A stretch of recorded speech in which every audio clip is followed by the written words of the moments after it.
அண்மைச் செய்தி.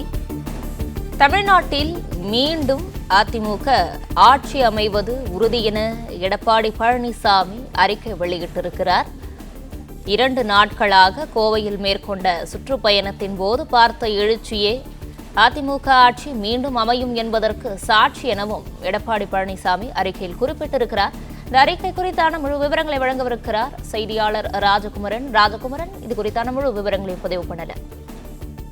அதிமுக பொதுச் செயலாளர் எடப்பாடி பழனிசாமி 2026 சட்டமன்ற தேர்தலுக்கான தன்னுடைய சுற்றுப்பயணத்தை தொடங்கி இருக்கின்றார். கோவை மாவட்டத்தின் மேட்டுப்பாளையம் உள்ளிட்ட சட்டமன்ற தொகுதிகளை கடந்து செல்லக்கூடிய விதமாக அவருடைய 2 நாட்களுக்கான சுற்றுப்பயணம் அமைந்திருந்தது.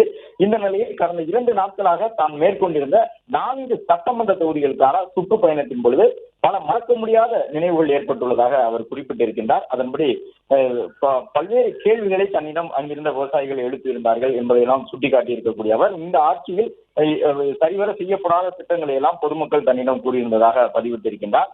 முதலமைச்சர் தலைமையிலான ஆட்சி பொறுப்பேற்ற 50 மாதங்களில் தமிழ்நாட்டு மக்களுக்கு முதலமைச்சர் கொடுத்த பரிசு என்ன தெரியுமா என்று கேட்டிருக்கக்கூடிய அவர் 4 லட்சம் கோடி கடனை மக்களுடைய தலையில் சுமத்தி இருக்கின்றார் என்ற ஒரு குற்றச்சாட்டை பதிவிட்டிருக்கின்றார். வெற்றி விளம்பரங்கள் மற்றும் அதிமுக ஆட்சியில் ஆரம்பிக்கப்பட்ட திட்டங்களுக்கு புகைப்படம் ஒட்டிக் கொள்பவர் யார் என்ற உண்மை மக்களுக்கு தெரிந்துவிட்டது, புரிந்துவிட்டது. அதைத்தான் என்னுடைய இந்த பயணத்தில் மக்கள் என்னிடம் கோரிக்கையாக வைத்தார்கள் என்று குறிப்பிட்டிருக்கக்கூடிய அவர் நீங்கள், அதாவது முதலமைச்சர் அவர்கள் தேர்தல் பிரச்சாரத்திற்கு வரும்போது அதை உணர்வார் என்றும் குறிப்பிட்டிருக்கின்றார்.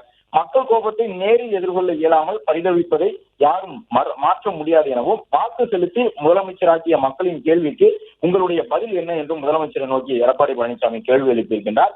2026 நடைபெறவுள்ள சட்டமன்ற தேர்தலில் ஸ்டாலின் அவர்களுடைய ஆட்சிக்கு முடிவு கட்டுவோம் என்று பதிவிட்டிருக்கக்கூடிய அவர் அனைத்து தரப்பு மக்களின் பேராதரவுடன் மீண்டும் அதிமுக தனிப்பெரும்பான்மையுடன் ஆட்சி அமைக்கும் என்றும் குறிப்பிட்டிருக்கின்றார்.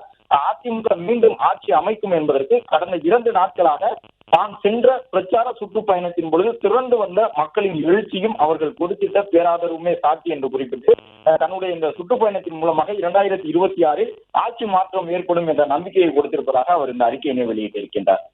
பிளே ஸ்டோர் மற்றும் ஆப் ஸ்டோரில் இருந்து பாலிமர் செயலியை QR கோடு மூலம் பதிவிறக்கம் செய்யுங்கள்.